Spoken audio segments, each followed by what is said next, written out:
and Samar, Leyte and Pangasinan, from Bicol and the Cordilleras. Locations that map out an archipelago rich in the traditions of personal adornment. The first Spanish explorers in the Philippines reported that the wealthy and powerful leaders they encountered wore much gold jewelry and adornment. These ornaments were amazing, not only because of their quantity, but because they were proof of an extensive knowledge of mining or panning for gold. But beyond mining and panning, it took exacting technical skill and knowledge to be able to process and melt the raw gold and fashion it into ornaments. Beating the gold into thin sheets and embossing it with raised designs was one common technique. Another technique involved coiling and weaving gold wire into a fine mesh for necklaces or belts. More complex techniques were employed in the creation of beads. The lost wax technique, which survives today among the Tiboli, Bagobo, and the Maranao, was used to create a multitude of bead designs. Evidence of an advanced technical skill can be seen in the minute interlocking gear beads, in the variety of bead shapes from the conical to oblong to the multifaceted, or the use of minute beads to raise patterns and designs on a flat surface. There was gold to adorn the body, to cover the face in death. More than just objects of great beauty and historical value, what stories do these gold ornaments tell us? The narrative begins in a land rich in mineral and precious metals. It continues with a people who developed the technical skill to extract and process this resource, and continues with skilled craftsmen who could both design and execute.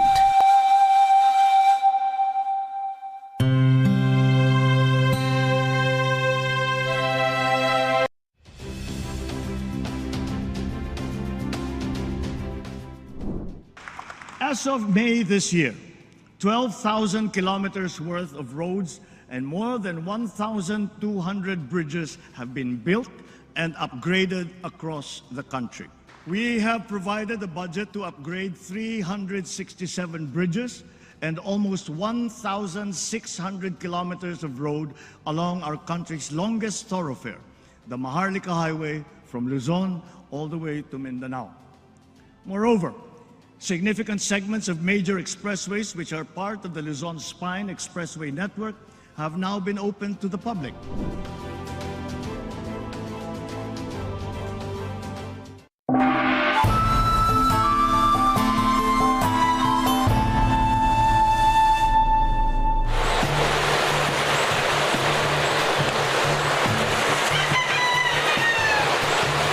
Batanes is known for the breathtaking vistas.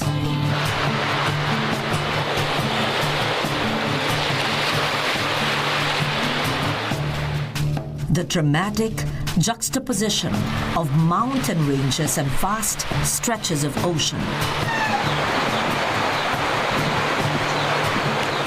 For a people, the Ivatan, their resilience, frugality, and stoicism. There is another side to the Ivatan, a side that admires and values the beauty of gold. The material has never been plentiful in Batanes.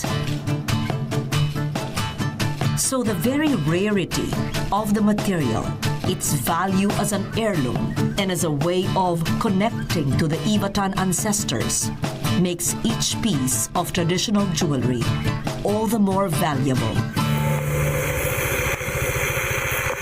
May Anviola, Mayor of Basco Batanes, treasures a small but select collection of old gold jewelry. Gold in Ivatan life is very important, both historically and culturally, because Ivatan used to have their own gold, to pan their own gold. But in most recent years, we didn't know of any Ivatan doing the panning.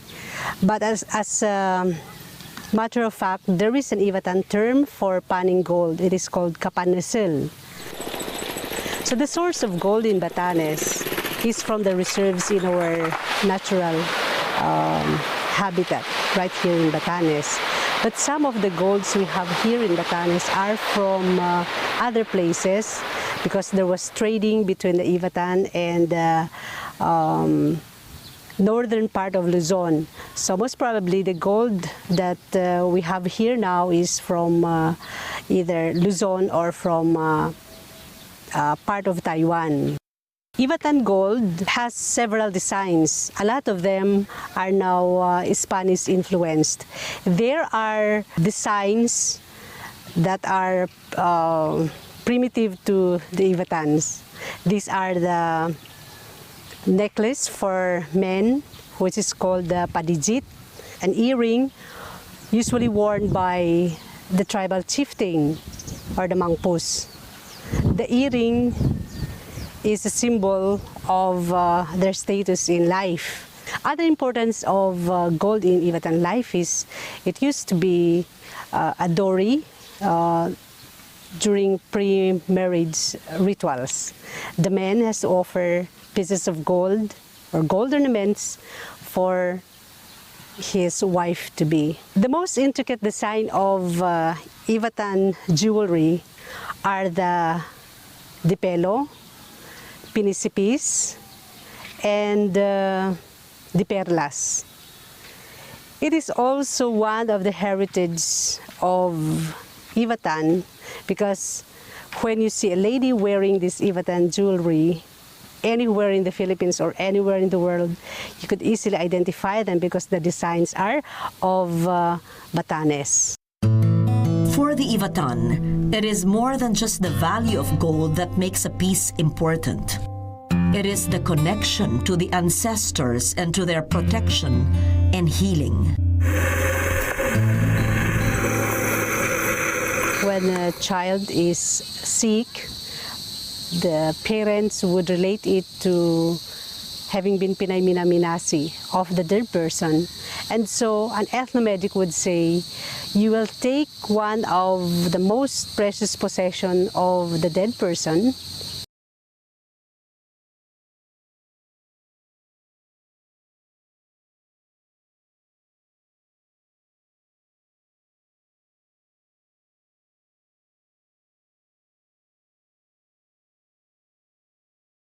child who is believed to be pinay-minaminasi of the dead person, he gets healed. For many young Filipinos, tattoos no longer bear the stigma they once did, nor are they related simply to beauty. Tattoos have become expressions of a deeper conviction of social, political, and even personal beliefs and statements. Among the Kalinga and many of the peoples of the Cordillera, tattoos are signs of social prestige accorded only to those who have proven themselves in battle. Tattoos were never bought or commissioned, but earned. One woman has changed all that. Tradition and innovation are the two worlds she must negotiate. Her younger, broader, international audience are helping bring the Kalinga batok, or tattoos, to the world. But at what price?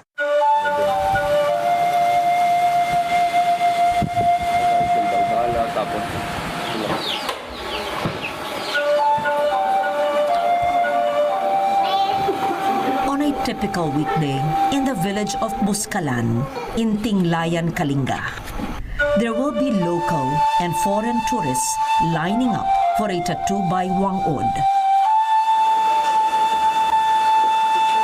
The Butbut Kalinga woman, who is somewhere in her 90s, has become a cultural icon, a tourist attraction, an economy booster. Among tattoo enthusiasts and cultural workers, a small strip of her work on one's own skin is a badge of honor. In marketing parlance, Wang Od's unique selling proposition is the experience of getting a batok, a traditional Kalinga tattoo from one of the last manwatok or tattoo artists of Kalinga.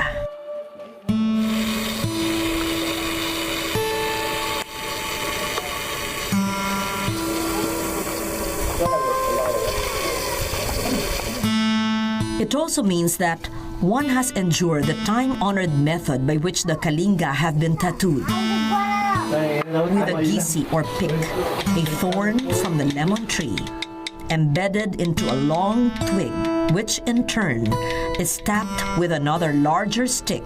Soot from used pots and pans mixed with oil is the ink of choice rubbed into the wounds.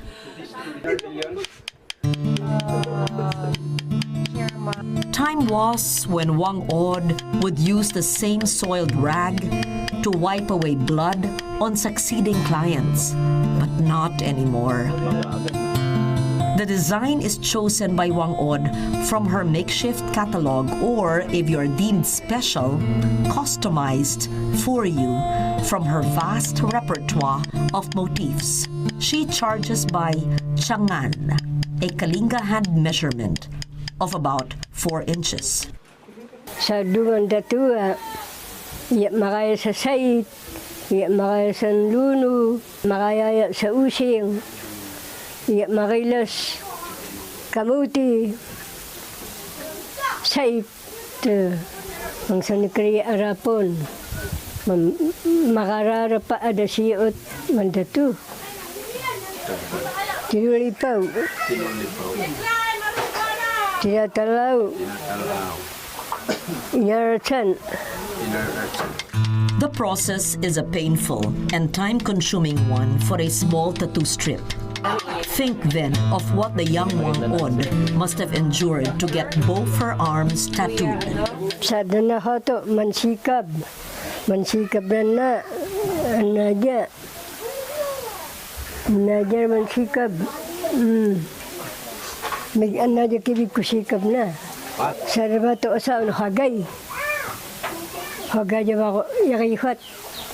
Suwila kun ang siku ay singhat taka ababog harapungpung. Tan isa niya kaya na. Igatan aranan ababi dyan pakato Pakato tan hayo. Kusijaran yung pakato Tututunan amami.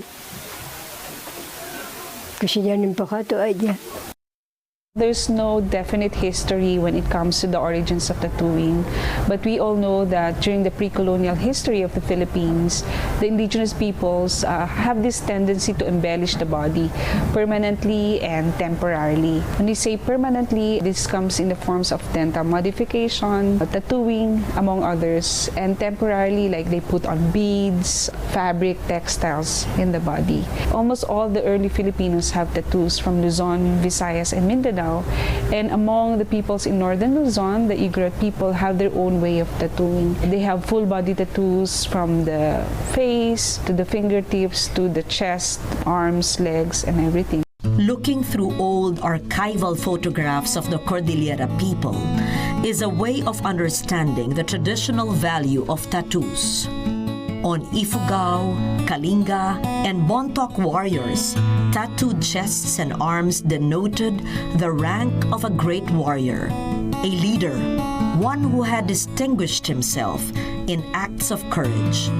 Among Kalinga braves, it was customary to get one's tattoos during the victory feasts or tuno, when young warriors who had returned from a successful war raid were celebrated and honored. Kalinga tattoos resemble a vast honeycomb pattern. The design is copied from the scales on the skin of the python, a reptile associated with the Kalinga epic hero, Bana. Traditionally, Kalinga braves were tattooed in public during the Tuno feasts. It was a way by which they showed their bravery, their ability to bear pain, the strength of their conviction and character.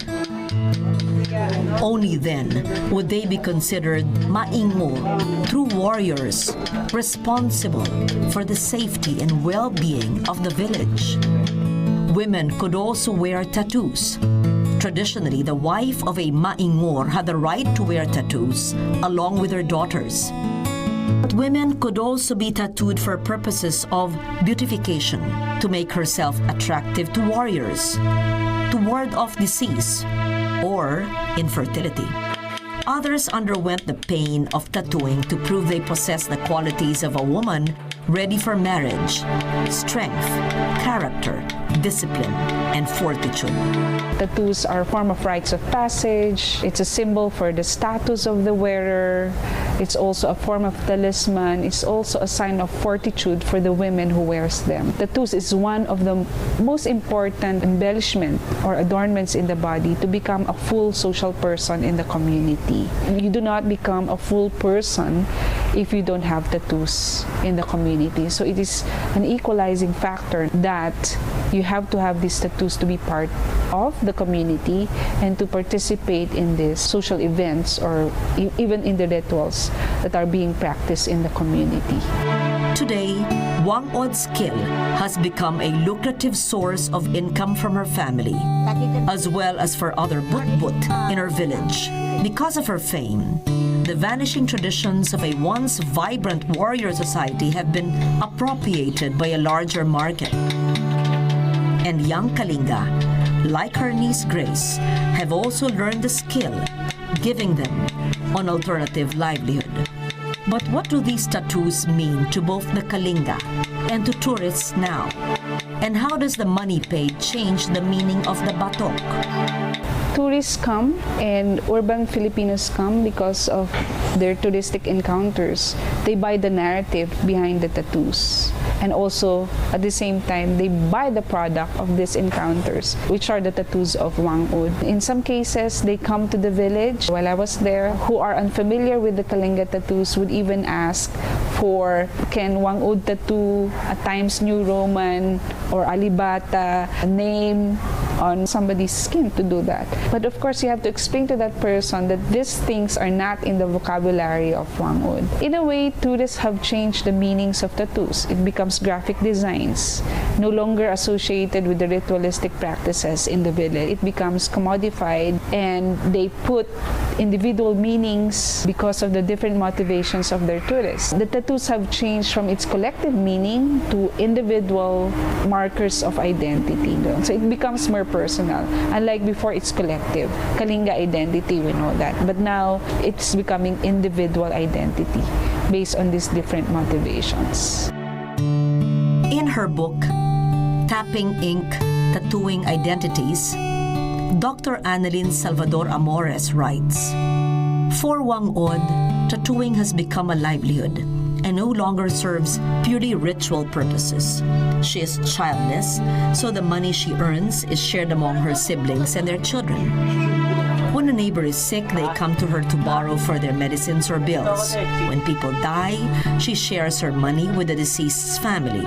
This is a true sense of the Mammo Batok, one who not only transforms bodies but also gives the good sensibilities to be a Kalinga person.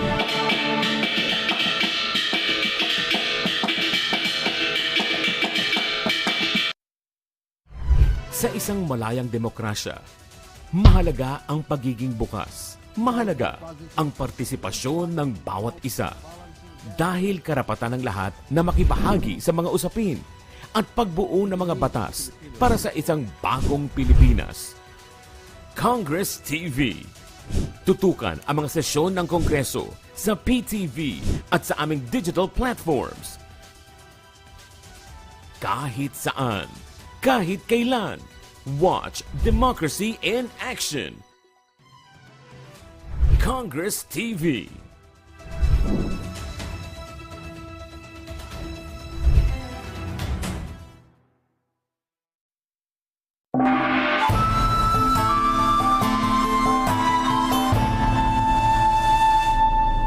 In our traditional culture, The artist is part of a whole community where there is no concept of a person who's just an artist. Because in the community, a person has to perform many functions. Being an artist is not a specialization. Unlike in a modern economic way of life, where people, because of the need for a division of labor, a person has to be either an engineer.